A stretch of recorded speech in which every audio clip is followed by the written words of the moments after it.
Hey guys, so this week's edition of Own Your Happy is with Lyndsay MacPherson. Is it Yeah, Ferson? I always yeah, want to say Fearson because I know a MacPherson, but it's yeah. MacPherson. It's MacPherson. Yeah. And I was asking her how to introduce her, and I decided to just push record instead because we were laughing about how we both want similar outcomes for people in life. But how would you introduce yourself, Lyndsay? Well, I was giggling this morning too because one of my programs that I work with moms the most is on anger and motherhood, and it's One Angry Mama. And so I was like, it's like Jen, own your happy, and I'm like, own your anger. Yes. And So like essentially though, it's the same but different in that we yeah, really just want you guys to own your shit. yeah, Just the good, bad, yeah, indifferent. There is no good or bad. We put the good or bad on there. And so yeah. I love that Angry Mama. Is that what it's called? Your one program? One Angry Mama. One Angry Mama. And I just absolutely love that. Lyndsay and I met probably in the In the spring. spring. Yeah, Yes. And we could probably talk for hours and yeah. hours and hours on end, but we'll try to keep it under an hour for you guys here. But I think you're going to get so many juicy tidbits on just accepting and loving your whole self instead of judging anything about yourself. Like truly, it sounds so cheesy and I hate saying it, but we just want women to love themselves Yeah, fully and completely. It is really yeah, about self-love and just acceptance of all the things. But true. I would love you to open with, how did you start doing this? Because you're newer in the industry, even Yeah. though you're like doing so well and it's so fun to watch. Like check her out on Instagram because she has the most amazing slides that she will post, or sometimes in her stories they're so good that I'm like, can you turn that into a post? I want to share that with people. Great Well, Instagram.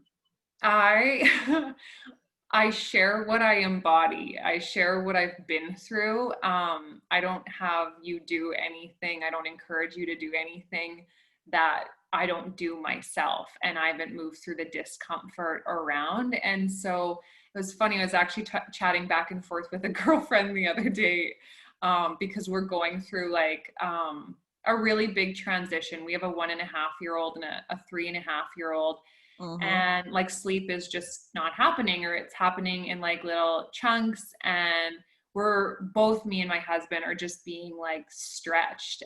Everything I teach in One Angry Mama, it's like dial it up and Yeah. bring it in, Yeah. because this is like you're leveling up here.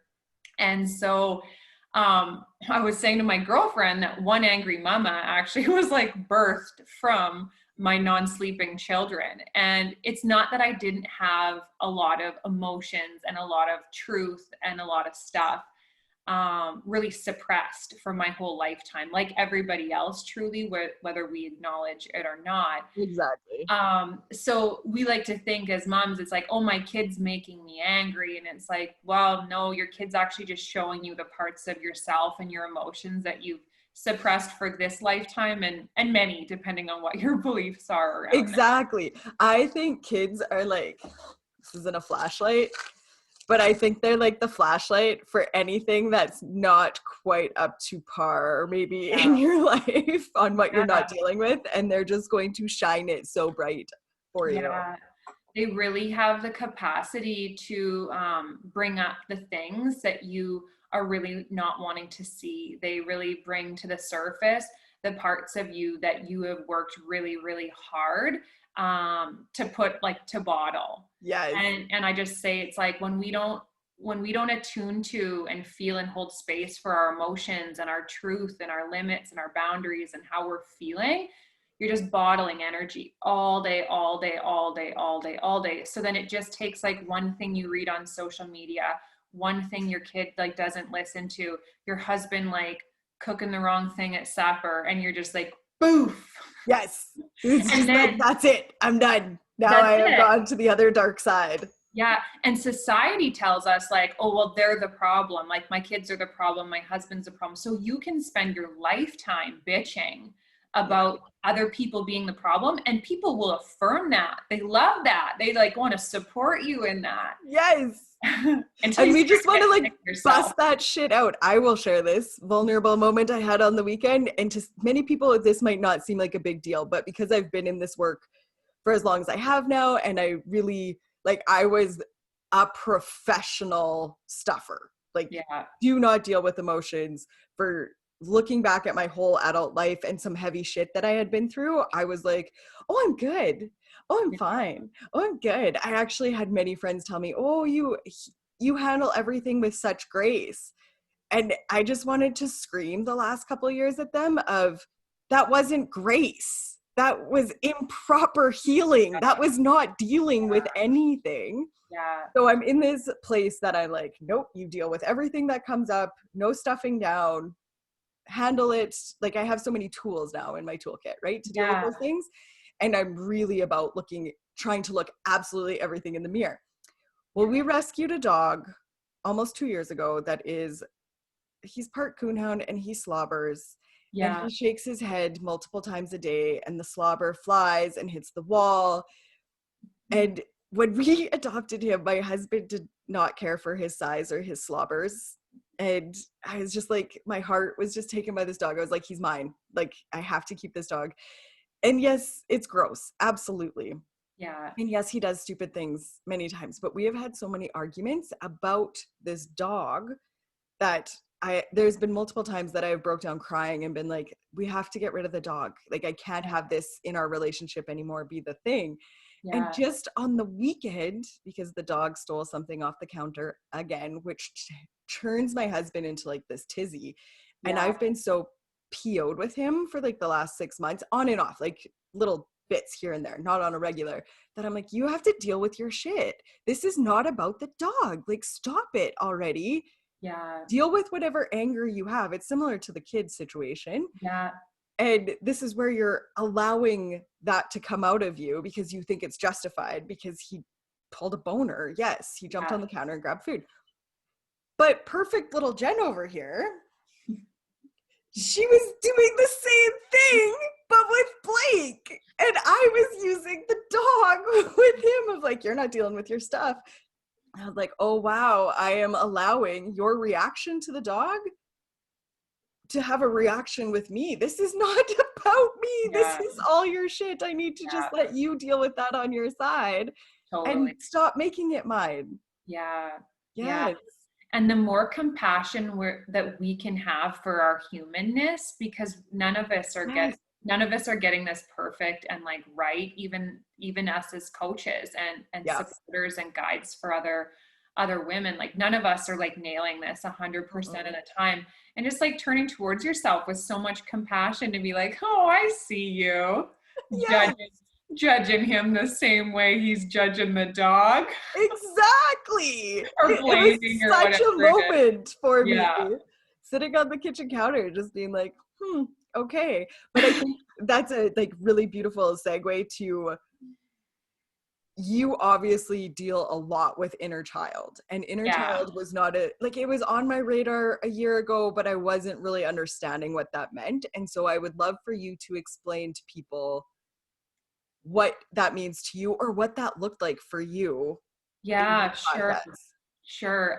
So how I came to like, I have a really long history, grew up with a lot of trauma, grew up learning how to use food and eating disorder behaviors and other types of things to like numb my emotions, keep myself comfortable.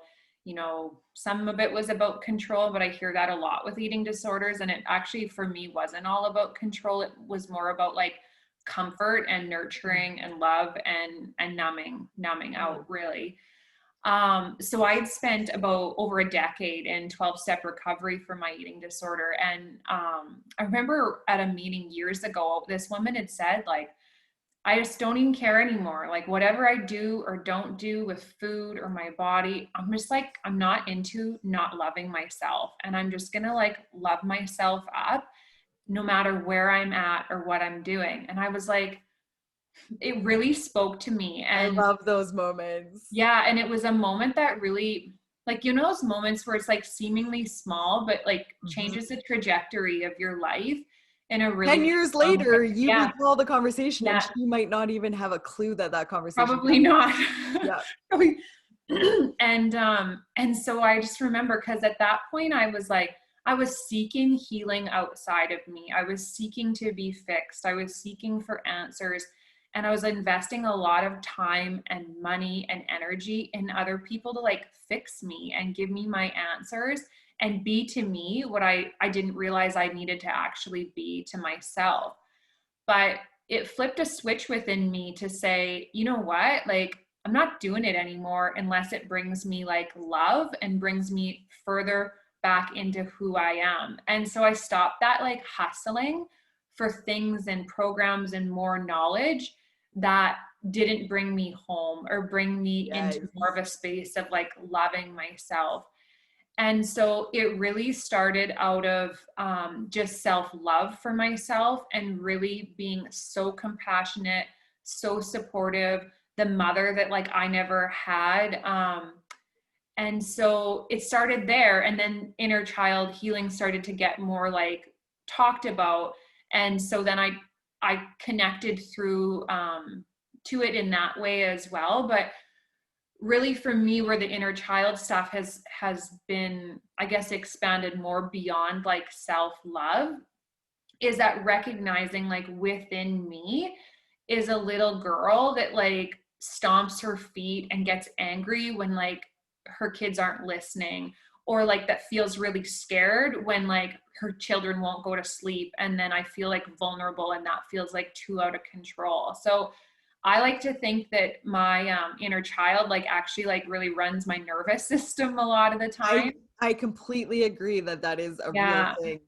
And so the more I really started to like connect with this little girl who, you know, went through a lot of shit in her childhood, and really taking away like this idea that like, well, our parents did the best they could with what they had. It could have been worse. And like all these things that we tell ourselves, which is just another way that we suppress our emotions and how we were affected by that experience. So did they do the best they could with what they had? Duh. Yes. But I like to say that they did a like subpar job at maintaining status quo that was like shitty. Okay, can you actually just like pretend nobody else is listening to this and tell me like what you would actually say about that? Because you shared this in your stories and I was like, a freaking men, Yeah. where you were saying about, you know, we do try to have compassion for our parents if they did do the best that they could, but we still have to feel the anger about it. Yeah. It's okay. Yeah. It's not, Yeah. there's such an attachment there of, well, I can't be mean to my parents. Like I have a couple of clients that have had doozy Yeah. childhood Yeah. situations happen with their parents.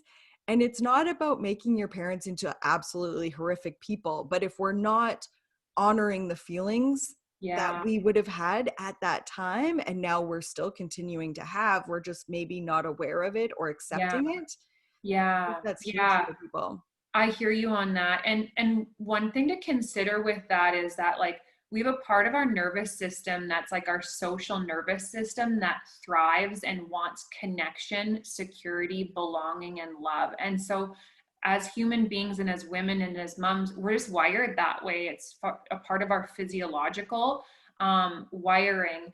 But how that impacts us is that we're afraid to separate from the pack.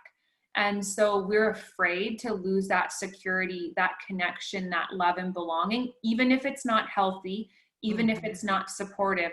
It feels more safe and familiar than the unknown and breaking away from that. Mhm. And so that is going on when people feel that fear, or that can be going on, not 100% always for everybody, but that can be something that's going on. And then the other piece of it is that we feel like it's a betrayal, and it's not us. It's not whole adult Lyndsay who's empowered and has reclaimed her power and her voice and wisdom that feels that betrayal. It's that little girl inside me who like doesn't want to lose her parents' approval and love, and is still like hustling and holding on to wanting to like have that at all costs. And so even so, if you're in that space, Maybe you're not ready to let that go. Maybe you're not ready to let those unhealthy dynamics go.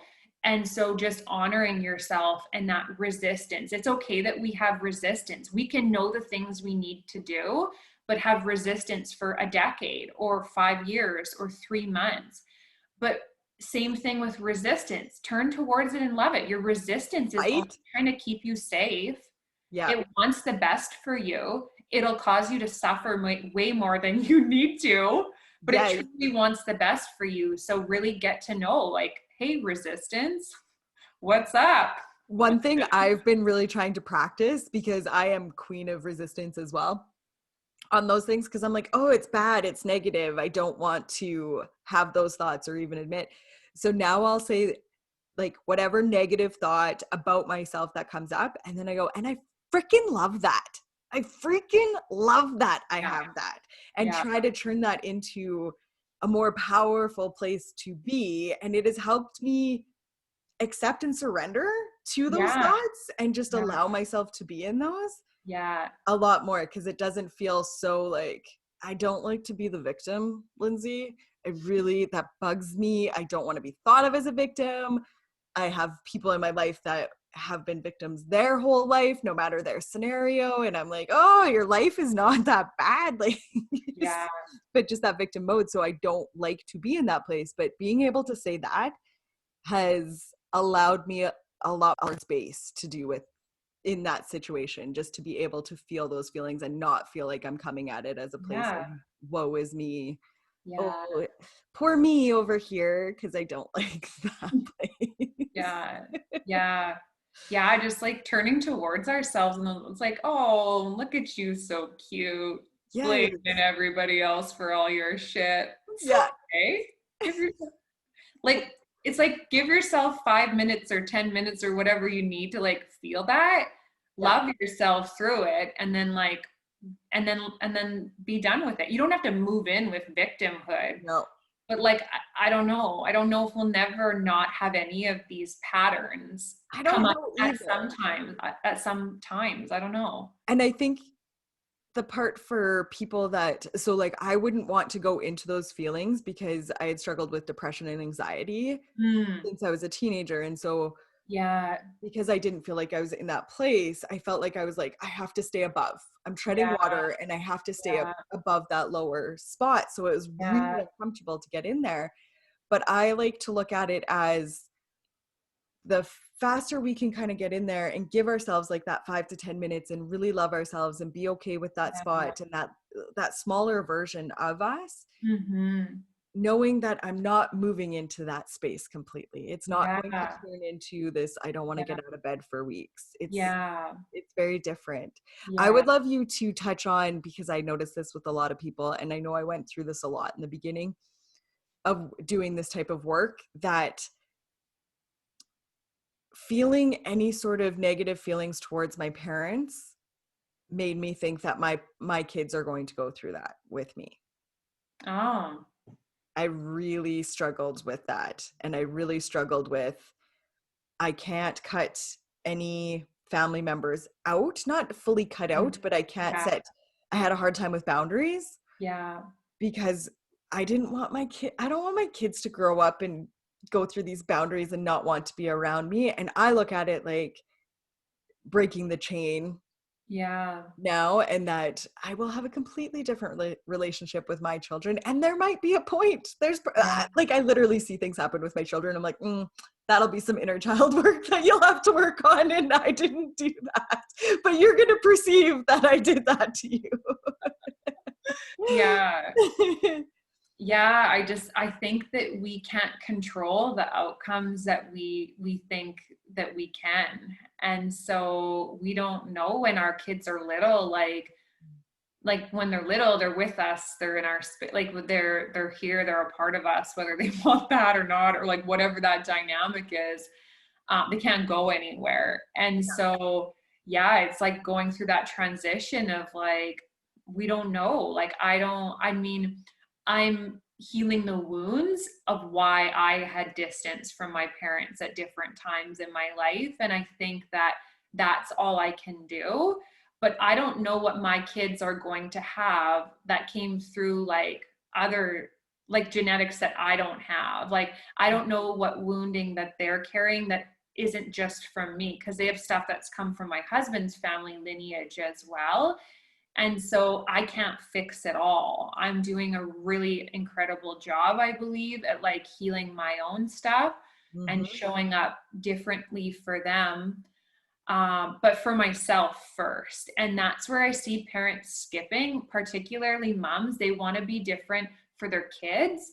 They Mm-hmm. don't want to be different from for themselves. And I don't think that it works that way. And because we're not actually then healing what was at the root of that pattern that's being passed down. We're just doing the opposite, but we're not actually getting to the root and healing that. So, Yeah. but yeah, as you say though, with your kids and like what the future brings, I don't know. I don't Yeah. know. I mean, mine are 1 and 3. You're further along that journey than I am. So you'll be seeing differences already in the ways that they, who they are. Yeah. Yeah. So Their little personalities. And I think too, that's an important point that you brought up of trying to fix ourselves for our children, because ultimately, if I look back, I tried to do that for probably a year because I yeah, was quite anxious, which turned into anger, and I was not fun to be around yeah, at all for my poor little family, to be honest, because I would still put on my mask when we went out, but then yeah, I would be so overwhelmed when we were home that I was not it wasn't the true me, but yeah, because I was masking so much of it and I was trying to do some of the work, but I was completely just doing it for them. And there was like a point at my kitchen sink that I turned around and threw away my meds and was like, you got to do this deeper for you. Like this yeah, has to happen. yeah, It just wasn't working. It was getting worse. yeah, yeah, Hmm. yeah, totally hearing you. Yeah. Journey. These little beings, they just break open all the things that, and Right. it's not timed, like it's like not convenient timing. No, you don't get to control that aspect as well. Well, kids are a reminder that we truly don't have the control over life that we think that we have. Yeah. COVID is a reminder that we don't have the control over life that we think we have. We get into repetitive patterns that are become predictable, Yeah. but we have very little control as human beings. Hmm. And I think it's about how we can, I'm going to say, react to those outside circumstances. That's the piece we want to work on so that the Yeah, world doesn't crash in when yeah, the nation shuts down or the school shuts down. Like for parents that have kids in school right now, we're at the end of September, and I want to say we've had 2 days of school where there hasn't been a sore throat or a runny nose or a tummy ache or testing for this or all of these things. I can't control that, and I can't get worked up about it. yeah, I am lucky that I do what I do and that we've yeah, built the life we've built, that we're able to manage those things easily. But yeah, it's just a different place that we all are in right now. It's just, yeah. we can't control any of those things. Yeah, How we do you expend, oh, go ahead. know you go? Well, we expend a lot of energy trying to control outcomes and variables that we have no control over. And where I like to shift people back is like, where's your power in this? Like, how can you, see what's at the root of this? How do you keep your center? Mm-hmm. Because life in itself and motherhood, it's like it's like this, like, Uh, and sometimes it's like this, but oftentimes it's like this. There's a yeah, lot of things coming up for our kids and transitions and who they're connected to and our relationships and our partners. And so it's about like riding those waves and not just getting like taken down by them, like beat yeah, down every time. exactly. I see the power in it for me is just like how I can keep my center through stormier times, which is Right. because I could not keep And there was no center being kept for about 20-25 years of my life. exactly, I actually had this like exact visualization in my meditation yesterday of, I'm now the boat, like a big ship on the water. And Wow. before, I felt like I was in a dinghy and constantly trying to like bucket everything out of the dinghy. Anytime something would come up that I was like, oh shit, we're going to drown. Okay. And now I'm like, no, we're just like this big heavy ship that, yeah, we like kind of get into the waves every once in a while, but nobody's drowning. Nobody's like, there isn't this like crazy amount of energy that we have to put into Yeah. not drowning anymore. And that's a really nice place to be in that I want more people to be able to get to. You've changed your wiring. That's what it is. It's like changing our response patterns, our reactive patterns. Yeah. It's science. What is what's It happening? is. We could totally geek out on the science of that. I was just talking to a lady yesterday who's reading one of Joe Dispenza's. Have you read Joe Dispenza? Yeah, And yeah, so I remember the first time I was really pulled to his book and I got it. I opened it and they're like, no, there are way too many big words with my nervous system in there. That is not for me. And I closed it. And then a couple of years later, picked it up again. But I think there just needs to be analogies for people to be able to see what those pieces yeah, are. And that's, yeah, like we need to, we're so habitual yeah, in our bodies, in our nervous systems, yeah, that we have no idea that that is going on within us. I yeah, never did anyways. yeah. Yeah. No, one of the things that I really, the people who taught me and have guided me and in my learning and my coaching, but also in my healing, is Yeah. really been a lot of practice of regulating my nervous system and finding safety in my body and creating spaces of like safety and pleasure and like goodness and aliveness, because I didn't feel safe throughout my childhood in my body. And then I just carried that into adulthood because I didn't know how. So I was just wired to react to like, I was overstimulated, oversensitive. I felt like everything was like an attack when it wasn't. Like, that's not me. That was my nervous system. Like, Mhm. my nervous system has just needed a lot of healing and repair and love and support. And the more that I attune to my energy, my body, my nervous system, and reconnect to it and slow the fuck down. Mhm. People Yes. need to slow down. Like, and I don't mean like, and some people be like, I can't do less. I actually think people can do way less. I feel like as a Yes. family, we do 10% of like what the world is doing. And that's like a good pace for us. And it Yeah. feels really regulated. But like, slow down. Do you think for those people, because I was one of those people, I feel like as well, and now I'm getting better with it, but I find myself justifying why I don't want to do things out of my Okay. family. Like if we get invited to things and that sort of thing, I'm like, I used to go, oh, I have to work. And I'm like, that's such bullshit. Like I'm not working. I'm just not wanting to.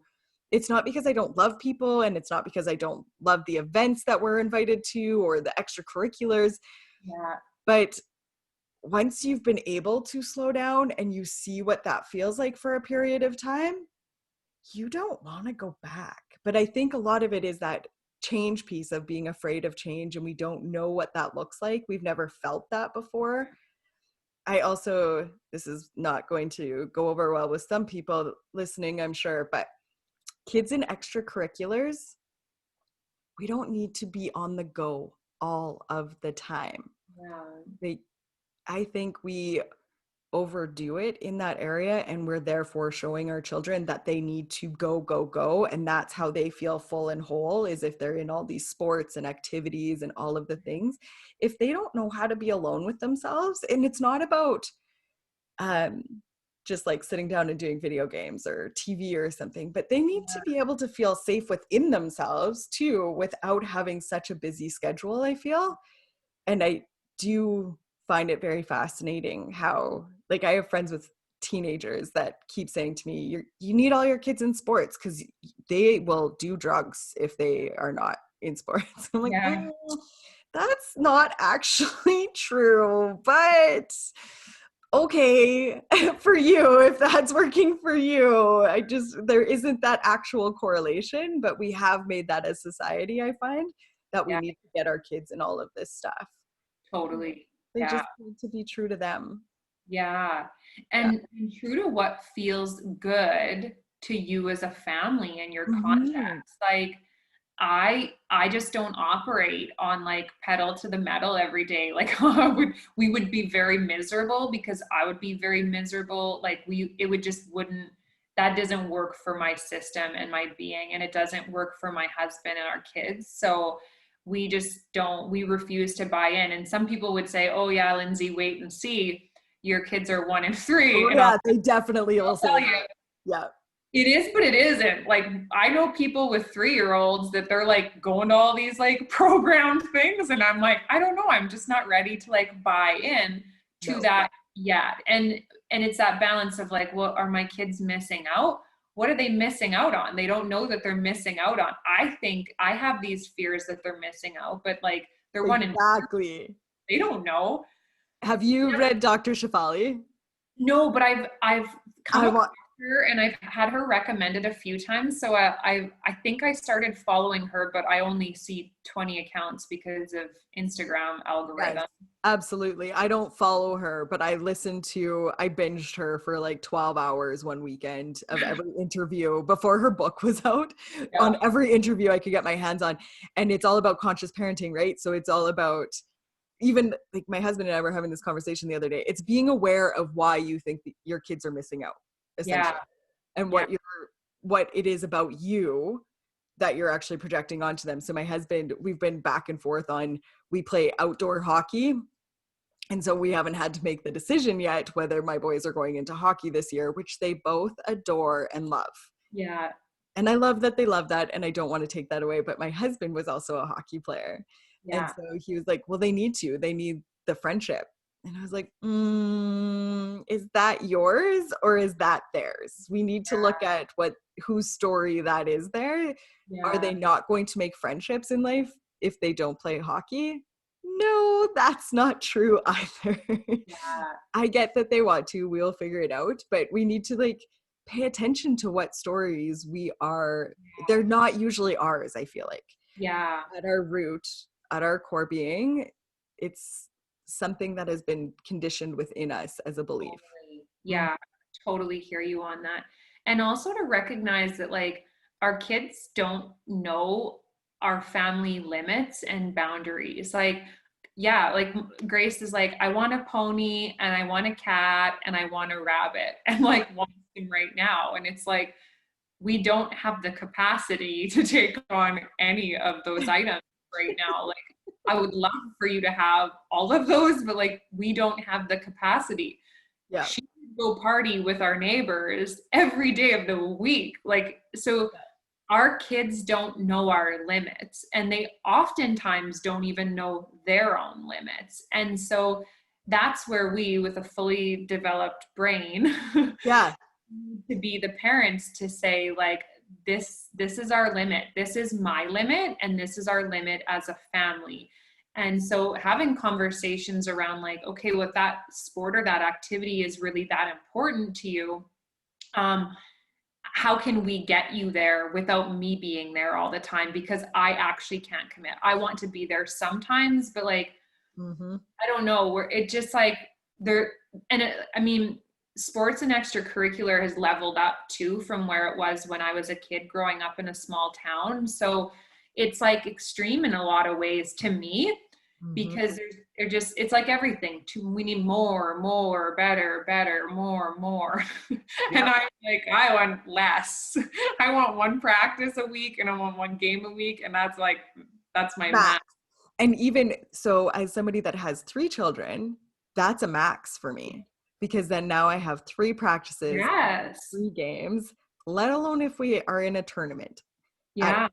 Yeah. like we had picked the hockey league we were in because they only had 2 tournaments a year, but Yeah. still with 2 kids in that sport, that was 4 weekends over 2 months, plus Yeah. the games and practices in Yeah. between. And so it adds up.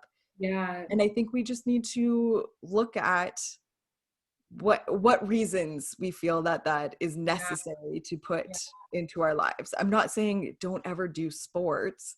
For sure. I No. want people to be aware of it. Like, are we just doing it because that's the norm and that's the cool thing, or that's the Jonesy thing to do? Small towns, it can be a little bit of a Yeah. the popular club that is part of some of those sports teams. Yeah. And looking at like, are we doing this because we're scared and trying to control an outcome? Yeah. And I would love moms to like pay attention for a week of like every decision that you make. Are you doing it and saying this and like acting on this because that feels aligned and true to you? Or are you trying to control an outcome? Or are you scared of an outcome? Or are you trying to avoid something that may never happen? Yes. Like that challenge for a week would be like unbelievable, like blow your minds how much shit people are doing, Yes. like not even driven from their desires and At their all. It's nothing. Like I find so often it isn't anything that they want. It's yeah, all these shoulds. I should do this. I totally. should do that. I should. Yes. Quit shoulding on yourselves so often. Really like check that shoulding, I think. Yeah. So as a parent of a 1 and 3-year-old, where do you find the time? Because I have realized I'm in a really golden place with my children right now. My youngest is almost 6. I never thought we were going to get here because I had babies for 7 years and was either pregnant or nursing or with 2 miscarriages. There was a whole lot of Yeah. hormonal stuff that went on, but just like being in that place. And I found it really difficult to find any time to myself. I was on a different journey then as well, but I'm just curious with where you're at. What does that look like for you with a 1 and 3-year-old? Well, it changes. And that's something that I've had to expect is like, I like consistency, routine, and structure gives me the illusion of safety and Yes. control. Yep. And they just don't, they're 1 and 3. They're not really for that. You're not following your routine and structure you've laid out. No, I actually have like, it's so funny. Like my kids are actually extremely non-compliant and they roll to the beat of whatever drum beat that they've got going on that day. And while I love it, it's also like, I see Yes. people with more compliant kids and are more like passive kids or more Yep. agreeable kids. And I'm like, this is not our children. But, so I like, I don't I guess I don't add a lot of things to my plate. I take off things that aren't serving me and they're not serving my family. And Like there's a what? well, like excessive social media scrolling, binge watching shows, um, hanging out with people and like having conversations with people that aren't like life-giving to me and like nurturing to me. I take off my plate the things that drain my energy. So I don't like gossip. I'm like, don't have like shitty friendships anymore that don't like bring me like goodness and like that I can share goodness with them. Um, what else do I do? I don't ruminate. I don't like spend time in my mind ruminating and resenting my husband or my mom or my sister. Like I heal that stuff. I do that work. I feel my feelings. So I'm not this like pressure cooker all the time that's like thinking about all the things I'm pissed off about. And like when we change the way we go about things, Mm-hmm. less about even what we do, but how do we go about them? How do I go about cooking supper? Do I go about cooking supper being like, here I fucking go, having to cook again. Husband never fucking cooks. This is always on me. It's like you might as well put a vacuum to your energy force field because it's just like sucking the life out of you. Yep. You know, do you put your kids to bed and be like, typical kids pulling this shit every day? I have to do this and that and the other, you know. Yes. So it's really about changing those thought patterns and how I go about it and healing and attuning to like the emotions underneath. And then my husband and I are now, hasn't always been in the case, but we are supportive of taking care of one another and supporting one another to take care of ourselves. So I have pretty firm boundaries around like, I need certain time for myself. Mm-hmm. So I can be most present for me and you and the kids. And did you go through guilt with that? Because I personally went through a lot of guilt with that when I was a stay-at-home mom. I had always wanted to be, and I wasn't able to be until my second. And then it was like, well, this is my job. 100% of the time, this is my purpose. This is what I'm supposed to be doing. And I was miserable, but it felt if I wasn't going to work and bringing in an income, then I didn't deserve, like, I know this is so twisted, but Yeah. literally were the thoughts that would go through my mind of like, I need to clean this. Like I cleaned with a toothbrush, the treads, the metal treads on my stairs. And I will never forget that moment of like, so this is your self-worth now. You literally cannot sit while your kids nap Yeah. because you have to be doing something that is productive for Yeah. the family in Yeah. some way. Yeah. I I went through a bit of that. I think I was far enough along on my healing journey when I became a mother that, and I'm honestly, I'm quite selfish. Like I'll take the better piece of cake. I take the side of the bed that has a better window view. I like that and it means more to me. Yep. Um, I'll take the better piece of pizza. Yes. So I can be selfless, but I'm also selfish and I embrace my selfishness. So no, I And like, don't shame that selfishness. Like, no, I don't, I think that part of my girlfriend died the other day. I was showing her 4 new pictures I have of our bed and she was like, I think that those two should be switched. And I was like, I put those two above Scott's side because I don't like those. I like them. I think they're kind of uglier. And I really like the ones that are above my side. And she was like, just about spit out her coffee. But I was like, I like that about me. Like, I'm not gonna like pretend I'm this selfless woman. I'm not. And so it's I not a bad thing. I think that know. actually, and I feel like your husband would agree, even though I don't know him, that that makes you a better wife because Oh, for you sure. Yes. are just I'm like, not that's a full resentful at him. time. I'm not in self-pity all the time. I'm not in like victim mode all the time. I've gone through, believe me, we've gone through periods of our life where I have been like that. Yeah. But I don't really roll like that anymore. And so haven't experienced a ton. I have felt a little bit of guilt. I feel more guilt over the way that my wounding and how that showed up for me as a mom has like impacted and hurt my kids. Yeah. That like I feel genuine like guilt about that. And I don't even know if it's guilt or it's just like a recognition of like the shit that wasn't healed before I had them Mhm. has impacted them. And that breaks my heart and makes me sad. Mhm. But I don't feel guilt about going for a coffee with my girlfriends. I don't feel guilt about buying myself something that I want or desire. I don't feel good about them being babysat by a babysitter because I want time with my husband. Yeah. I don't love that they go to daycare right now full time, 5 days a week. I do feel some guilt about that. And so, how I'm trying to grow and structure my business is so that they can be out of the house and with childcare less.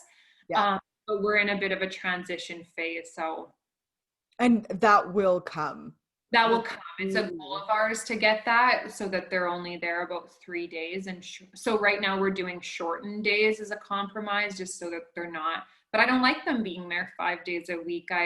The more I heal and am less triggered by them, the more I actually want to be To with be them. with them. Isn't that fascinating? Wouldn't it be so cool if we could all be in that spot before we had children? And I love that you touched on the guilt of that because I really started to dive into this when my oldest was 7. And I cried for weeks Yeah, about the shit I had put him through because I hadn't dealt when I really started to dive in and really started to learn about how their brains develop between 0 and 7. And it's like, I screwed him up. Like I'm past the date now. Like he's so messed and he's seen a lot in his life yeah, in those 0 to 7 years. Like there were a lot of things, but I had to come to this piece of I truly believe, it's my belief that our children do choose us yeah, on some capacity and that they do have their own journey yeah, and that those were meant to be a part of him, a piece of him that yeah, will be a strengthener for him in the long run. It took me a while to get there. And yeah, for all of my children, with anything that they've been through or we've been through or all of that, is that that was meant to, it's going to set them up for success in another way yeah, farther along their path. yeah. Totally hear you on all of that. And yeah, we don't know that impact. And one I heard from a teacher at a trauma conference last year, And he had said, like, acknowledge the truths that your children aren't consciously aware of, but that they're like heart and soul know. Yes. And so one thing I've done with Grace, because I had a lot of anger and rage coming up when she was like a very little baby around her not sleeping. That was what triggered it. Mhm. For sure, it wasn't about her, but it was triggered, and it did come to the surface with her. And like, I would be, trying to get her to sleep, and I'd be crying and like, on the Yes. floor, like just like Yeah. done, screaming, crying, not at her, but at myself. Like, I can't do this. Yeah. And I said to her, like, I've talked to her about that. And I mean, she's only 3.5. So what she gets, I don't know. And I'll talk to her about it as she gets older too. But just to let her know that, like, you went through that with mommy and that had nothing to do with you, but that probably felt really scary for you when you were a little baby. Oh, that Because, like that is so powerful to and give just that to her. think, yeah, and just think like of all the shit that you've gone through, that I've gone through, that whoever is listening, like all the things that you went through as a child. Can you imagine if your parents truly held space for you and said, I'm not like, that wasn't perfect. I'm sorry that happened, but I realized the impact that that probably had on your little being. Well, I Mhm. mean, your heart would just break open. Like, you're Yeah. seen, you're heard, you're validated. It doesn't fix it, but I don't know what more we want in this lifetime than to be seen, to be heard, and to be validated. I agree completely. And I also think let's expand on how important it is to be vulnerable like that with our children. Like the deeper I get into this work, the more open I am with my kids. And so if I have, there will be moments I find, especially when we're all trying to get out the door at the same time on a time Yeah. constraint, that I will start to get a little bit snippy, or I'm not present in the moment at all. I'm thinking about what we need and where we need to be and who needs what in their backpack or their shoes or their jackets and all of those things. And I found myself last year getting short with them and then saying to them, whoa, look what I just did. This isn't about anything you guys have done. Or, like somebody will forget a sweater and we'll realize in the car, and I'll be like, that's not your fault, like at all. Let's just be honest about that. I wasn't in the moment. I didn't set myself up for the right time to be able to leave the house. And the cool conversations that I've had with my oldest, that is now 13, and even my 8-year-old, the conversations that we will have about those sorts of things and the awareness they have within themselves of, my 13-year-old's getting a little bit hormonal. And so he'll get a little worked up about the most random of items that I don't see coming. And then I'm like, I don't know what's going on in your mind right now. But giving him space, allowing him to walk away, not yelling at each other. And he Yeah. comes back with, here's what was really going on with me, mom. Here is something. And just, it makes me so excited inside to be like, you have that. Like, not a lot of adults have that within themselves to be able to walk away. And so I do feel like if I look back at those weeks I cried of like, I screwed you up for life because I didn't help you in those years, like, oh no, there are still Totally. definitely things that you are learning from me as I do them instead of just saying them to you. Yeah. Mm-hmm. Yeah, that repair and resiliency is a really important piece of, like, when we do blow it, and it doesn't matter if it's in little ways or big ways, but the way that we own it and self-reflect and like heal and repair, Mm-hmm. um is like I think the most beautiful teacher. Like, when I think of all the things I went through as a child, if my parents could have just like owned them and talked to me about it and supported me about it, like, I would have been I would have been come into where I am at now, probably about a decade earlier.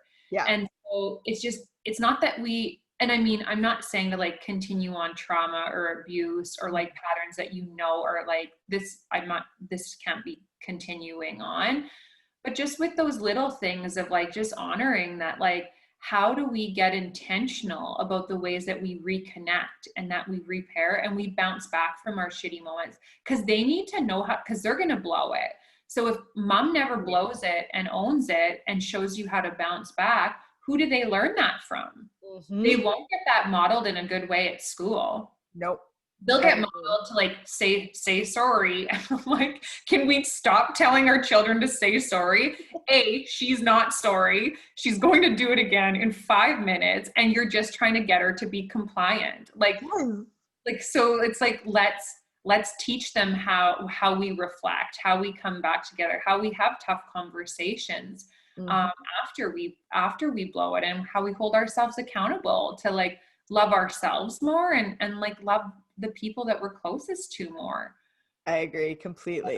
I love that. I love that your son did that. When kids do those things, I'm like, yes. It's the best feeling. Like I don't Oh, want those situations to happen, but I don't go to a place of like, oh, what am I doing wrong as a parent? I look forward to either the 15 minutes or the hour later of like, what conversations are we going to have this time? What awareness is he down there? And he'll go down in tears or super frustrated and angry. One time I went to like, I knock on his door. I never go in without him wanting me to come in because I think we need our space too. I think that's important to also teach our children of like, you're allowed to have your alone time. yeah, I don't need to push totally. myself on you. You can Yeah. decide when this conversation happens. But so I knocked on the door and he says, come in his like kind of meek way of like, I'm not sure if I'm ready for you yet, but fine, come in. And he's like bundled on the floor with this amazing blanket that his grandma bought him. Aw. And I was like, what are you doing? I didn't want to touch anything you ever bought me. I was like, you're that, and we laugh about it. Of like, you're that angry with me. I'm so proud of you of like owning that you're mad. And we can laugh about it. I think that's important too, of like, Yes. even, dealing with the deep, dark feelings, I Yes. will call them, doesn't have to stay heavy. We can Totally. laugh at ourselves. And that Yes. was something also that I struggled with. I avoided because it felt too dark on that other side. And yes, it's important to go into the depths of it and not pretend it's not there, but Yeah. we can make it into a lighter experience. Yes. Yeah.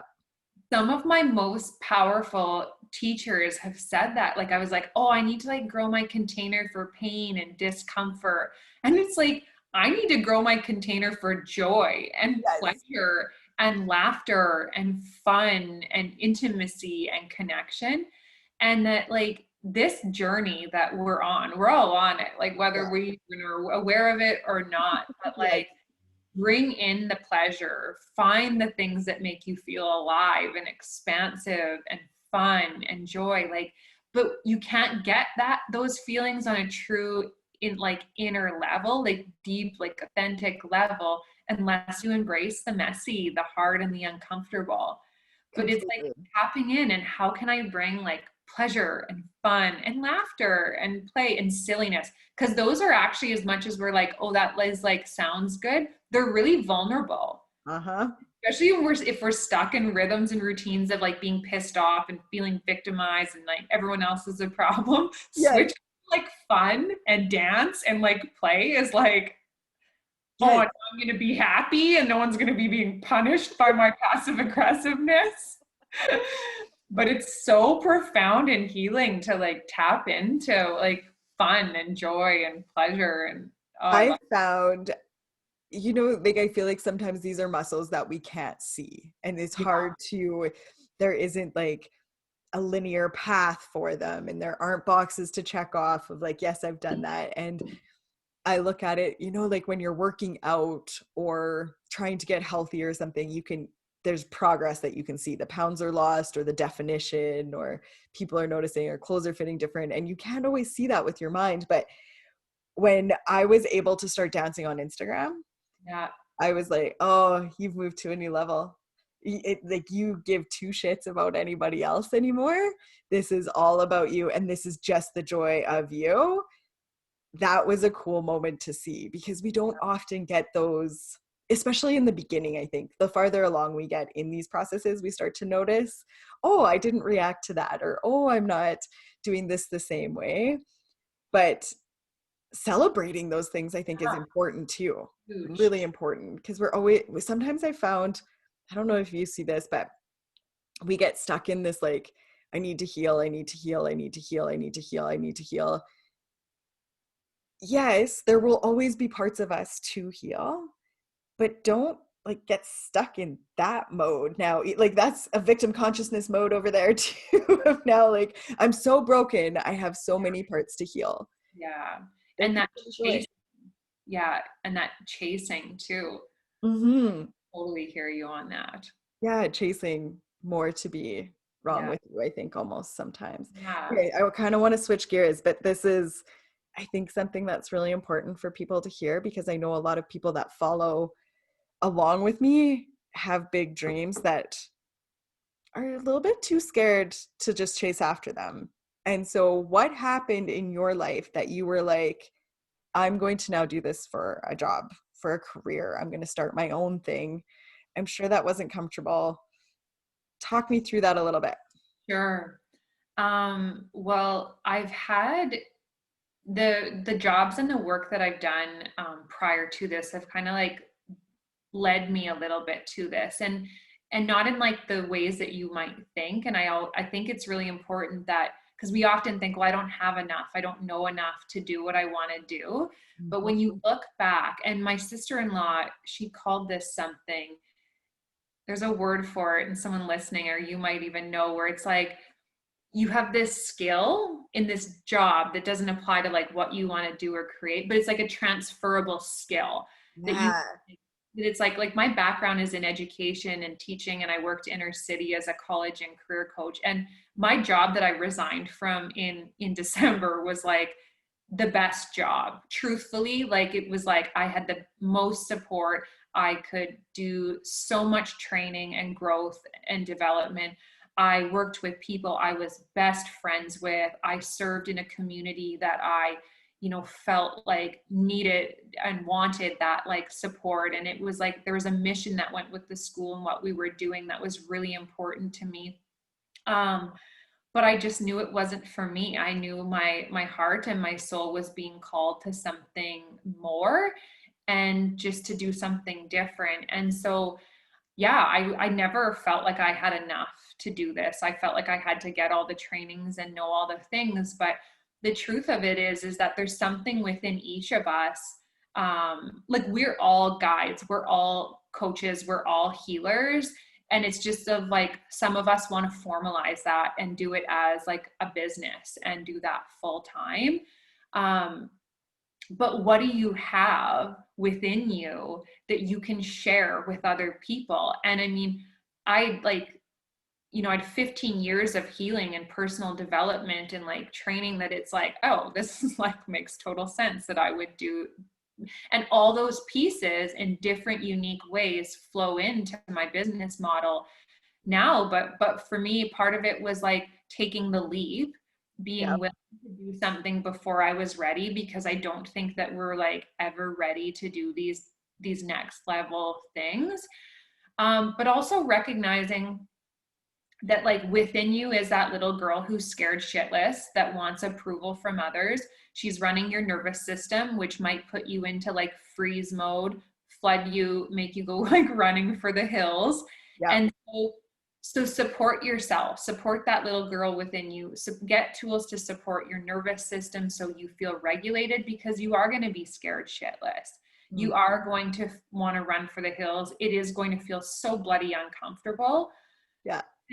And rally a team in whatever way that you can, the people who love, and it can be a team of 1 or 2 or 3 that support you and your highest self.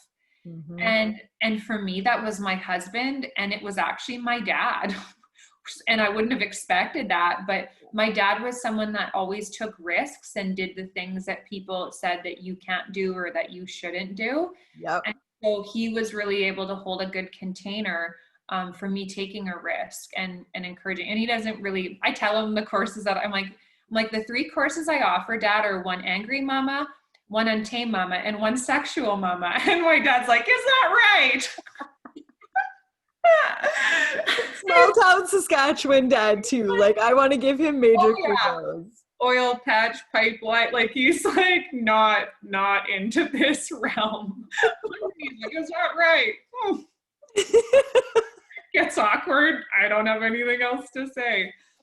But, and the other thing I want to say is I want to talk a little bit about like, You just talk about whatever guides you. That's how this okay, goes. Yeah. in recognizing and honoring that I have privilege with taking this leap. Mm, I worked and had careers up to this point. I'm in my mid 30s. I am also surrounded by a partner who works and has worked for the last like 15 years. I have family that has money. So if I wouldn't be out on the street tomorrow if my business didn't work out. And so taking risk when you have that support and your nervous system and your being feels supported and regulated is a different experience than it is for someone who's in poverty or 100%. someone who is a person of color. Because the other part of it is too, is that when I chose that I wanted to do this, I was surrounded by, you know, all the white women doing this work and this cheering you on. work, which is beautiful and incredible. But I also honor that that's not everybody's experience, depending on the community that they're in and how they identify themselves. So yes, I have leaped to do this full time, but I couldn't have done that without support. Mm-hmm.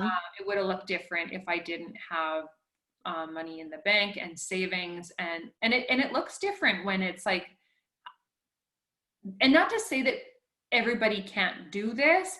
It looks different. The risk looks different. It feels different to your nervous system. So for sure it does. I actually want to say this nicely, but I find sometimes, I'm just going to say that white people, that like white piece within me, like we think we have it hard. yeah, I guess is what I'm trying to say. And we think we can't, it's so scary to do these things or take the leap, or when we have many of those support systems that you were just talking about, you don't have that much hardness going on. You're making hard. Sometimes we make problems in the opportunities that are available to us. Totally. And not recognize. So I love that you touched on that, because I think we forget how privileged we are sometimes. Yeah, we can be we're very blinded by what we've always had and what we haven't been challenged to explore. And so where I would say is, if you're feeling resistance and you're feeling fear, lean into it and turn towards it with like compassion and love of like, what is this actually about? Is this actually about that I don't have money? Or is this actually about that I don't have support? Or is this actually about that I can't work? It's never normally about what's on the surface. Yes. And it doesn't mean that there aren't things on the surface that aren't okay and that we don't need to set boundaries on and have social and like worldly and family change around. I'm not denying that. I'm just saying that the more that we look towards us, like, what's this bringing up within me and what's like at the root of it, the more that we can then take intentional aligned action from a more whole place. Yes. In a more responsive place, because we're often taking action from like a fear react, control react. And it's like, just lean in. So if you've got resistance, if you're thinking of starting something and doing something, you just lean into that resistance and love yourself through it. Like whatever you do, whatever you want to start, whatever you want to create, don't abandon yourself through it. And know that like it's hard and you might not be well received at first. And some people will love your work and some people will completely ignore it. But it's about you and what you're doing. And I'll share this quickly and then this will be the last thing. But I did a Zoom call one time. And it was like around boundaries or something like that. And my coach just wanted me to do an offer, like just to get something out there so I could go through the experience of like having an offer and like learning what it was like. And so I did an offer, my first offer. Like nobody came to the Zoom call that I was going to talk about what the offer was until like 10 minutes into the call. Then one woman showed up and no one bought the offer. And I said, like, it was so dysregulating to my nervous system. It was was like 7:30 when the call was supposed to start. And I was like, oh my God, there's nobody on the call. Like, there's nobody on the call. Who am I doing this for? What is the point of all this? And so my husband was out in the garage, and I went out there and I was like, Scott, there's nobody on the call. And he's like not one person. And I was like, no, like not one person. And he was like, well, I don't mean to be like rude, but like, you only have 12 people on your email list. Like, maybe time didn't work out. And I was like, oh my God, like I was just walking back to my computer of like, do I even do the call? And like, who am I doing this for? And it's like that voice of like your inner wisdom was, and that mind just came in and it was like, you do this for you. Yes. Everything you do. Cause up until like I was in my 30s, everything I did was about abandoning myself and doing things for other people. Mm-hmm. And I was like, no, this business is not ran on me abandoning myself. This business is about me reclaiming myself, being with myself, loving myself. And that's what I share with other moms. It's not about abandoning myself. One lady showed up. I think that was probably one of the most empowering occurrences that could have happened for you in the beginning of your business. But so dysregulating. I was like laughing, I was crying, like it was bringing up all this old shit that was meant to come to the surface. Yeah. And then I just said, like, I don't abandon you. This is for you. This is for me. Then it's for my family. And then it's for whoever get benefits from my work beyond that. So powerful for people to hear, because you started your business in December. I actually I had my first offer in May. Okay, so I started my business in April. Nobody bought what I was selling in April or showed up on my calls. And then I offered my first offering on anger and motherhood in May. So May was when my business like officially started to make revenue. Yeah. But I started my business actually in April. And so it is now the end of September. Yeah. If anybody's listening to this not at current time. And it took you 5 months, and now you have 10 women in your program that you're running right now. I actually have 14 in One Angry Mama right now for the second time that I ran it this year. But I've worked with now, I think like over 60 to 70 women specifically on anger and motherhood. How amazing is that? Yeah, I think it's cool. Like when I was first starting out, and that's part of the reason I get everybody to share these parts of their story, I just wanted people to tell me the beginning. I could see the people that were successful and doing well, and I knew there were pieces from everybody else's, what I was seeing, that I wanted as part of my own different parts and different types of businesses and those, all of that. I knew what I wanted, but it was like, that jet plane taking off. I needed to hear how it began for them. I needed to hear that they had 0 people show up for something. I needed to hear that our email list all starts at 0. I needed to know it wasn't about having 10,000 people on Instagram. I needed all of that. And so I think it's really powerful for us to share those stories with other people that are wanting to start out, because there's lots of room for everybody in these type of industries. I think. Yeah. If there's not a seat for you at the table, make your own table, like build your own table, and people will come when you are offering something that you feel aligned and passionate about. And that is the one thing I was like realizing, like my husband and I are actually offering a course, because I keep getting asked if I'll do this work with dads. And I'm like, I don't know. I never really saw me working like with men one-to-one, but I was like, I'll get Scott, like once he feels confident enough to like offer a course as a couple together, and we'll talk to people about the nervous system and regulating our responding to our kids' anger and working together more as like a couple, not like again, because when shit starts going awry with kids, couples turn against each other and like want to kill each other and blame each other for all the shit their kids are doing. Yep. And so, it doesn't have anything to do with the other. No, it doesn't. No. We want it to, because we want to fix it and get it to stop, because we don't want to feel what it's bringing up in us. Yes. But I was like, can we offer this for couples? And I was like, who says we can? And that's the cool thing that I think that we're coming into in this world, especially as women. Who says I need to have this label or that label or this training? Know your limits. know what you've got the capacity to teach, know what you're truly integrating and applying in your own life or whatever it is that you're doing. Just know your scope. You know, Mhm. there's things like if someone came to me and they were like, I'm really suffering with like postpartum depression, I'd be like, that's not my thing. I can't help you with that, but I'll redirect you. These are the things that I might be able to help you with, but I think you need to like get some support directly with that first. We can't be Exactly. everything to every person that we will serve, but we can serve in like really beautiful and powerful ways. I So like, completely who agree. cares? Who made these rules that you've got in your mind? And like, do you want to subscribe to them anymore? Everything. Like I am such I was called a cynic this summer. Did I tell you about this? No. And I was just like, ouch. And then she's like, no, like, I don't mean that in a negative way at all. You question everything. And I was like, damn right. I want like a shirt that says cynic. I am a cynic. I question every belief that I have. The last year, I'm like, where'd that come from? Is that yours?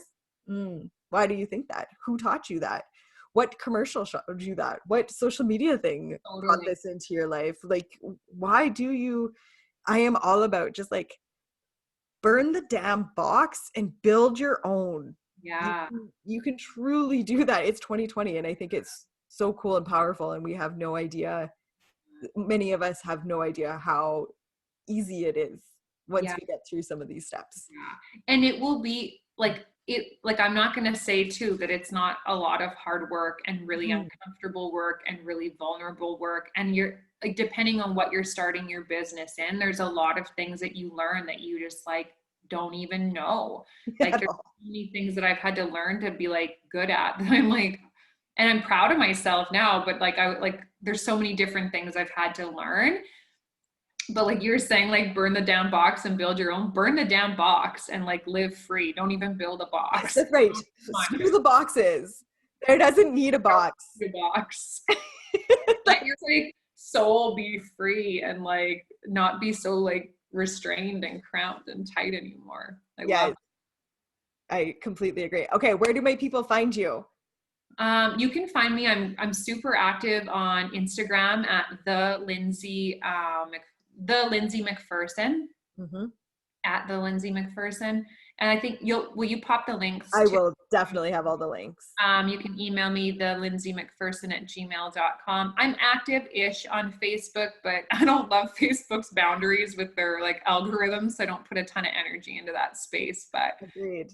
yeah, Agreed. I'd love to connect with you though. So if there's anything that rubbed you the wrong way or that you're curious about chatting about more, I'm all up for those conversations. I do think that we are relatable in that way, that we don't mind rubbing you the wrong way, but we ask you to come to us with Yeah. what you want to do, because I want you to grow. I like when I first started, I don't know if you went, well, you're pretty new in business, so you probably grew through this really fast because you were further in your journey before you started your business. But I wanted to not say anything that was going to offend anybody, or I was always like the pleaser, and I was always the inspirer and the empowerer and all the happy, and that was it. And then it was like, well, I'm not actually helping anybody. Yeah. If I don't trigger you in some way, you're not thinking about things on a different level. You're just staying in your Yeah. yeah. Yeah. And the one thing I'll add to that is that like if you're triggered by me or Jen or whoever you follow or whoever in your life, Yep.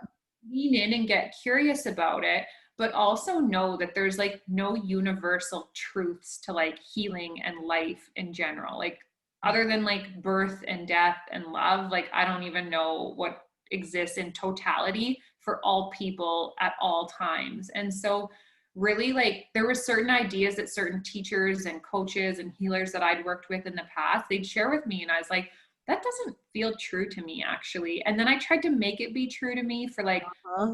time and I tried to change myself and I was either not ready for that to like be embodied within me or else it just didn't land for me.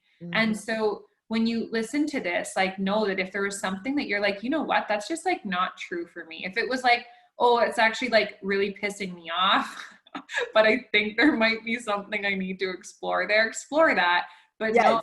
like I'm not like the be all end all on any of these things. No, we're not like, I always looked at it because in my beginning, it's a great point. In the beginning of some of the healing classes I would take, or coaches I would work with, or mentors, they were very stuck in their way was the way. Yeah.